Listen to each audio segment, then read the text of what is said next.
আমি যে চায়নাকে চিনি সেই চায়না যদি থাকতো তাহলে গোল ডিফারেন্স মিনিমাম 4 হইতো।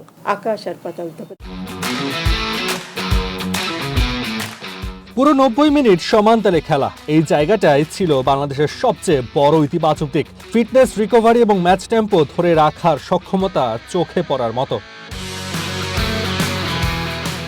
চীনের বিপক্ষে ম্যাচে ট্যাকটিক্যাল দিক দিয়েও এগিয়ে ছিল বাংলাদেশ। প্রতিপক্ষের বেশিরভাগ ফুটবলার বয়সে সিনিয়র হওয়ায় গতি ও ট্রানজিশনে তারা পিছিয়ে পড়ে। তাই বাফুফের নারী দলের অভিভাবকের কণ্ঠে বাংলাদেশের মেয়েদের লড়াই নয়, বরং চাইনিজ মেয়েদের বয়স আর ফিটনেসকেই দিলেন প্রাধান্য।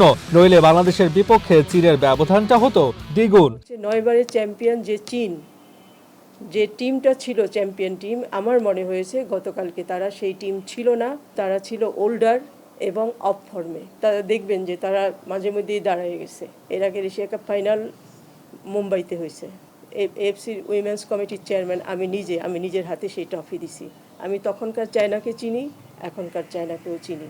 আকাশ আর পাতাল তফাৎ। আমি যে চায়নাকে চিনি সেই চায়না যদি থাকতো তাহলে গোল ডিফারেন্স মিনিমাম 4 হইতো। মাহফুজা আক্তার কিরণের মন্তব্য অনুযায়ী চীনকে কাগজে কলমে শক্তিশালী মনে হলেও মাঠের বাস্তবতায় তারা চ্যাম্পিয়ন সুলভ আধিপত্য দেখাতে পারেনি। তাহলে 9 বারের চ্যাম্পিয়নদের বিপক্ষে এমন হার না মানার লড়াইয়ের পর আফিদা খন্দকারদের পরবর্তী লক্ষ্যটা কেমন হওয়া উচিত? এমন প্রশ্নে সেখানেও পরের ম্যাচের প্রতিপক্ষ উত্তর কোরিয়াকেই বেশ এগিয়ে রাখলেন নারী উইং চেয়ারম্যান। নর্থ কোরিয়ার সাথে ম্যাচ ইজি হবে না।